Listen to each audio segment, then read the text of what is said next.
Welcome to Al Bernstein Unplugged on Boxing. In a 40-year Hall of Fame career, Al has chronicled some of the greatest moments in boxing history. On this podcast, you get to hear him expand on those memories and talk about the current news in the sport of boxing. You also hear Al interview some of the biggest names in the sport. Here's Al Bernstein Unplugged. Hi, everybody, and welcome to the show. So glad you joined us. We have a very nice guest on this episode, Josh Taylor, who has two of the belts at the 140-pound limit in boxing, who is going to have a terrific fight on May 22nd in Las Vegas, a fight you can see on ESPN, against Jose Ramirez, who also has a title belt at that weight class. And that is a superb fight that has been months and months and months in the making. They finally were able to, nail down a date, and now it's coming up very soon, May 22nd. And it should be a terrific matchup. And we're going to get a chance to chat with Josh Taylor, the Scottish fellow who is as I said, a world champion at age 30, has a big upside in the sport of boxing, but this is a major challenge that he's facing on May 22nd. Well, there's going to be a lot of major challenges coming up for boxers in the coming months, and it's going to be my pleasure to be involved in announcing matches of that ilk. I've been at this for 40 years as a broadcaster, and I've had stretches where I've done, a lot of good fights right in a row, and it ebbs and flows. Sometimes it's better than others, but I'm now kind of given a gift during this year with the schedule that Showtime Championship Boxing has announced from really this weekend when we start this list of fights all the way through September 11th. A slew of matches and cards that should be really terrific. And it has me very fired up to do this. And it's one of the stretches, I think, that is among the best I've had in all the years of announcing boxing. Let's take a look at some of these fights that are coming up. This weekend, I'll be in California when Luis Neri takes on Brandon Figueroa. That is one of the matches in this whole list that I'm looking forward to the most. Neri with a championship at 122 pounds and Figueroa with a secondary title at that weight. It's just a terrific matchup of two big punchers and offensive-minded fighters. Future Hall of Famer Nonito Donaire taking on a very tough man on May 29th in Nordine Ubali, who is a superb champion. Jamal Charlo back in action on June 19th as he seeks major fights in the middleweight division. He'll be defending his world title. And then on a pay-per-view card, Gervonta Davis stepping up in weight to take on Mario Barrios, who's a very talented fighter at 140. And a fight on that card that I think is going to be fantastic at 154, Erickson Lubin taking on Jason Rosario. Two men who Rosario was a world champion and now trying to climb back after a loss to Jermell Charlo. And I think that one's going to be a slugfest. Very, very talented super featherweight Chris Colbert taking on the always dangerous veteran Yuriorkis Gamboa, who's had titles at several weight classes. And then a fight that I am so looking forward to on July 17th. Jermell Charlo, who has proven himself now to be one of the very best fighters, pound for pound, in the sport, in a title unification match with Brian Castano. And Castano is a aggressive, all-action fighter, and if Castano can get past the early rounds in that fight and bring it into the middle or later rounds, you're going to see a war in that battle. And John Riel Casimero has been in a number of firefights where he is just a power puncher with tremendous offense, and he'll take on former champion Guillermo Rigondeaux, who is now a whole different fighter. Forget the former defensive-minded Guillermo Rigondeaux that you were used to seeing in fights that sometimes didn't fire your imagination. He now is right in front of everybody, battling it out, and Casimero will love that for sure. David Benavides, who I think is a man that we'd love to see in against somebody like Canelo Alvarez for a world title, is going to take on Jose Uzcategui for a WBC super middleweight title eliminator. That a winner of that is supposed to fight for the WBC super middleweight title, and that should be an interesting battle. Uzcategui, a power puncher who's had an up and down rocky time in his last several fights, but still has tremendous power. And then finally, the end of this whole run of fights, it kind of ends up where it began, because the winner of the Luis Nery, Brandon Figueroa fight will battle Stephen Fulton Jr., who is the WBO champion in the 122-pound division. It is a division that is loaded with talent, and that fight has the makings of a real battle. So as you can see, that is going to be an exciting schedule of boxing. I'm looking forward to it, and I hope you'll all enjoy it as we move forward with this summer and fall and spring as well on Showtime Championship Boxing. Of course, there are many other platforms that have great boxing as well. And as an example of that, the May 22nd fight that will be between Josh Taylor and Jose Ramirez. That's going to be on ESPN. That's a top-ranked fight. A very highly anticipated matchup between two champions who I think are right at the prime of their boxing careers. Now, Josh Taylor, the 30-year-old Scotsman who has two of the 140-pound belts, a delightful guy, as well as a very talented boxer. And I got a chance to chat with Josh about his career and this upcoming fight. Let's take a look. Josh, it's a delight to get a chance to chat with you in advance of your fight with Jose Ramirez. The last time I got to interact with you was several years ago when I was privileged to come over and announce your fight with Victor Postol in Glasgow. Yeah, that was the last time I've seen you. So yeah, it's good to see you again. All through it be FaceTime, but yeah, it's good to see you. Hope you're well. Hope you're keeping well. Yeah, it's all good. That was a wonderful experience. That was my only time ever coming to Scotland, believe it or not. And I've always wanted to go. I didn't get a chance to do as much there as I would have liked. So I might be knocking on your doorstep sometime and to say hello. I'll come back and visit as a tourist. You're more than welcome. You're more than welcome to come over anytime you want. Now, in the meantime, you are over here in the United States for your very first fight in the U.S. And how does that feel? I know you've wanted to fight over here, and now the opportunity has arisen. Yeah, obviously I'm over the moon. I've landed the biggest fight I can ever imagine. In boxing. For all the four belts. The Ring Magazine, the IBF, WA, WBO, and WBC. It's a massive fight. It's a jackpot of boxing. It's the height of boxing. So yeah, I'm over the moon. I've got this opportunity, and I'm glad that I've managed to get a fight in Vegas. It's at the Mecca of boxing, which I'm ecstatic about. So yeah, I've boxed in America 3 times as a professional already. But obviously this is the first time headlining, so what a fight to do it. So yeah, I'm absolutely buzzing. Yeah, and you're even opening up you're the first boxing event at the Virgin Casinos, which is kind of interesting, huh? Yeah, it's good. It's a different arena to what we usually, but it's one with about 11 crowds in and that as well. So yeah, that's good as well. I'm happy that there's crowds there in this fight as well.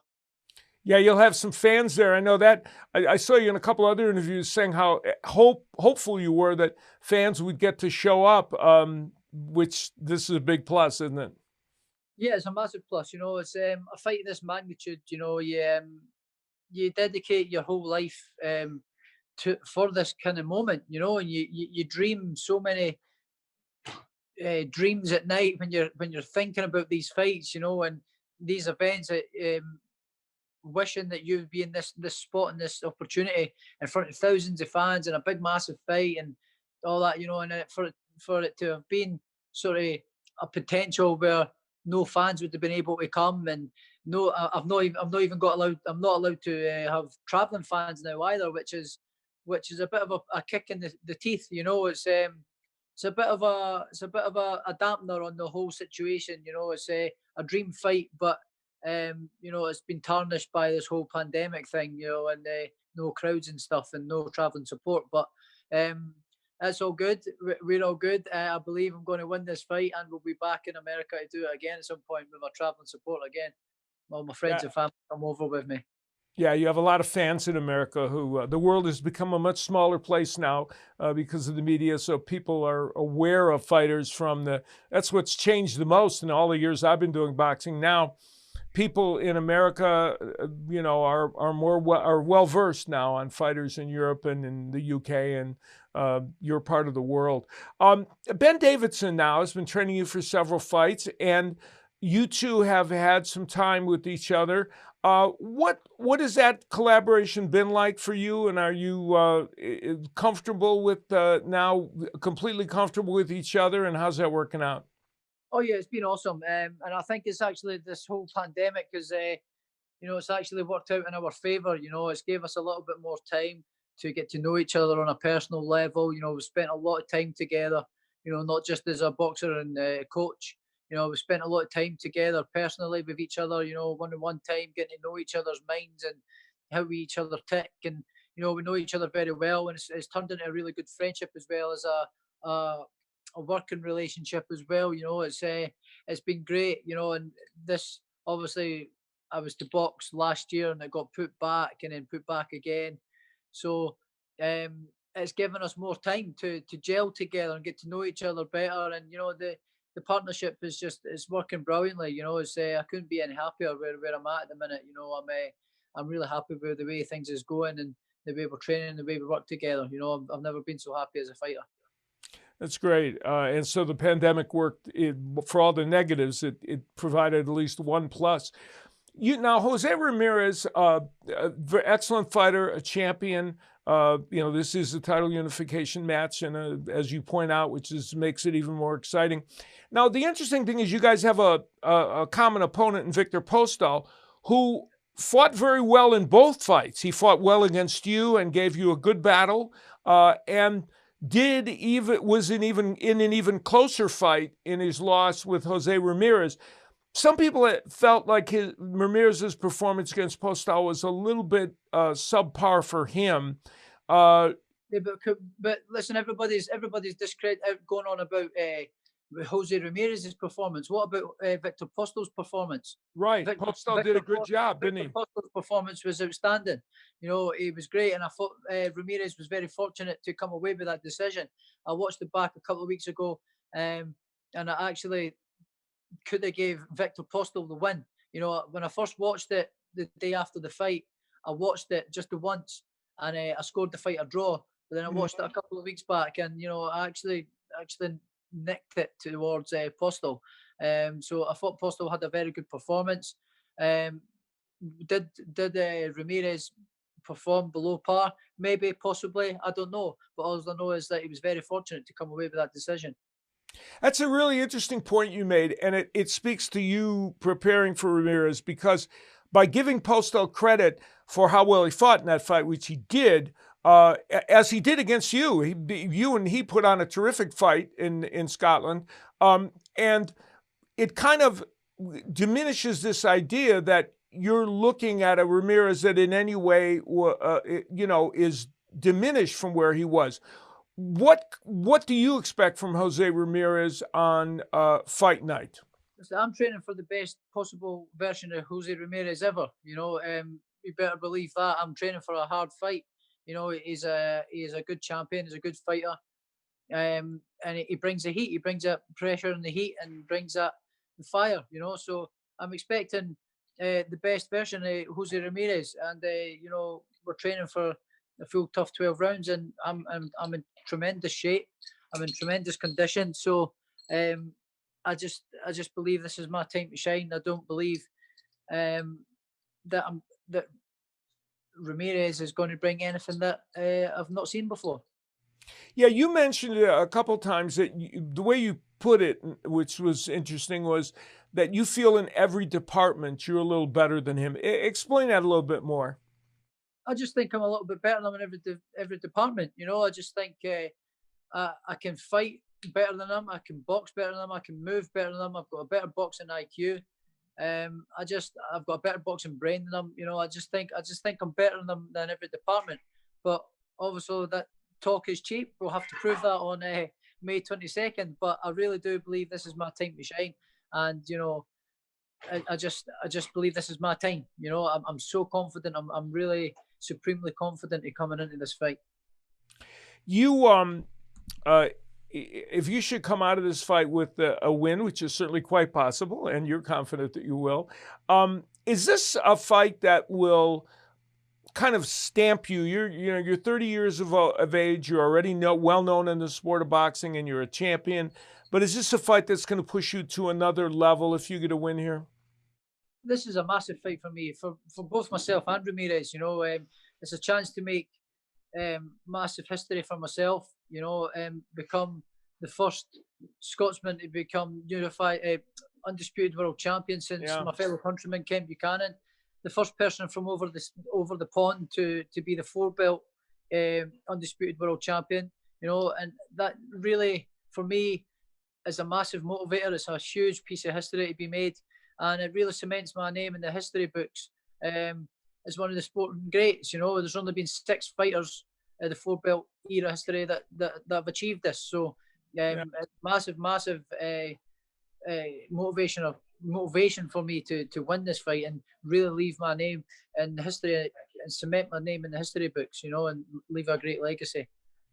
Very nice reference to Kenny Buchanan, who is a terrific fighter who doesn't always get his just due. He was a fantastic fighter. He's known only for that loss to Duran, but he was fantastic, and that was nice you gave him credit. Now, you can still make 140 just fine, it appears, from what you've said. Is there still a lot for you to do if you should, come out victorious and get a big win? And of course, who knows, if it's a great fight, you never know, there could be a rematch. But what is there a lot still for you to do at 140, or are you tempted in any way to go up in weight? Well, I'm not in a hurry. We'll just see what comes my way. Obviously, I'm not thinking anywhere past the 22nd. I'm fully focused on the 22nd. But ultimately, if I win this fight at 140, have I got anything left to do at 140? I've proved I'm the best. I've won all the belts. I've beat all the world class opponents my last 5 fights. So what else have I got to prove? I've already proved I'm number one. So it'd be a chance of maybe going up and chasing a second weight world title or whatever. It's there's some big fights up at 147. There's still big fights at 140. So we'll just see what comes my way, and then we'll just see whatever I feel like doing. Really, we'll take it as it comes. Take it as it comes. One of the things that I would think, no matter what, you would want to do is bring another big fight back to Scotland. Is that something you've thought about? And I know you've even talked about where you'd like that fight to be at, but that's probably something that's on your mind too, huh? Yeah. I mean, I'd love a fight at the historic Edinburgh Castle. That's great. I'd love a fight there, a big world title fight there. Take a big fight back to my home city. I've not fought in my home city for a long time. So it'd be great to box at the Edinburgh Castle in the middle of the summer, or at my beloved football team, Edinburgh Hibernian Football Club. So it'd be great to box at one of these venues after this fight, providing it all goes my way. And it would be awesome. That's one that's on the bucket list as well, is to bring a big fight back to Scotland as well. Yeah, that would be great. The atmosphere was wonderful over there, and is when you fight, and you get great fan support. So that would be an exciting event, I think, to beam to the rest of the world. You in a couple of interviews, you're 30 years old now. You suggested that you don't want to be fighting when you're 36 or 37, and you kind of alluded to the fact that you think 3 or 4 more fights would be good for you if you can make big fights. Is that kind of still where your brain is at? And then at that time, you'll be ready to think about retiring? I don't know. The desire in my belly right now is on fire. It's a furnace. I'm Yeah. hungry for more. I know for a fact that when I win this fight, I'm going to be hungry for more and do more and achieve more.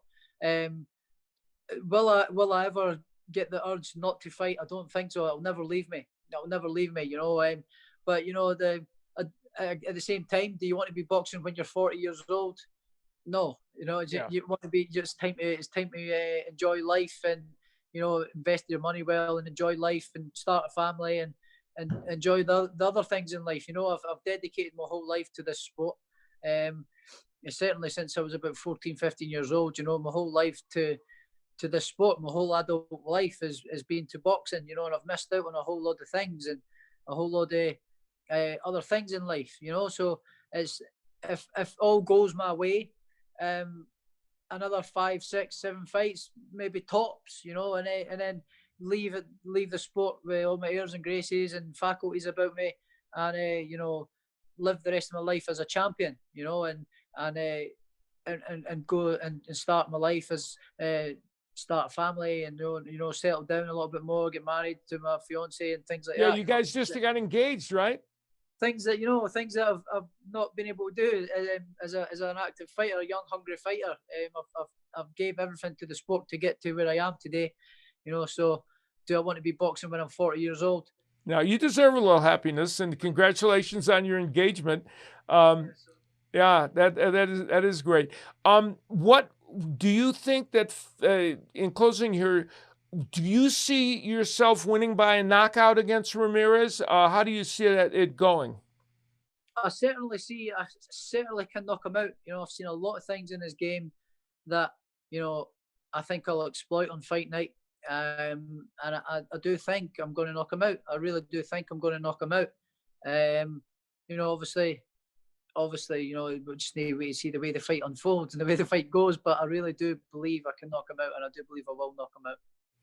Well, everybody in boxing is looking forward to this fight. It's one of the most anticipated in the sport, and everybody's excited to see the two of you fight. He's a terrific fighter. You're a terrific fighter, and it's making for a great event for the fans. And I'm sure you're excited to finally get this thing happening. Yeah, I can't wait. I can't wait. To come out on fight night to fans, and I probably imagine it would be a more a Mexican sort of fan base. Yeah. But they might be booing me in, but they're going to cheer me out, and I can't wait to go in there and lift all them belts and really leave my name in the history books. It's going to be a great fight for sure. The two of us are great champions, great fighters, and it's got the makings to be a great fight. So I'm really looking forward to it, and I'm pretty sure he is as well. And yeah, it's going to be a great fight. But it's my time to shine, and I'm going to be a champion. So I'll be talking next time I speak to you. I'll be talking to you as undisputed champion. There you go. Well, good luck to you. And I know all the fans, even if they're rooting for, some of them are rooting for Ramirez, will appreciate your work, because you are greatly respected in the sport of boxing by fans on both sides of the pond. That's for sure. Well, great to visit with you, Josh. Yeah, and it was good talking to you, Al. Nice to see you again. And I hope to see you again soon. All right. Take care. Cheers. Thank you. Thank you. So I hope you enjoyed my chat with Josh Taylor. Again, May 22nd, his fight with Jose Ramirez to unify the 140-pound titles. It should be a terrific matchup. You can catch it on ESPN, and it'll be at the brand new Virgin Hotel opening up that has opened up here in Las Vegas. Well, our thanks to Josh for joining us for the interview. My thanks to all of you for watching. Without you, we wouldn't have a show. And my thanks to the Let's Do Something production folks for making this show possible. We'll see you next time.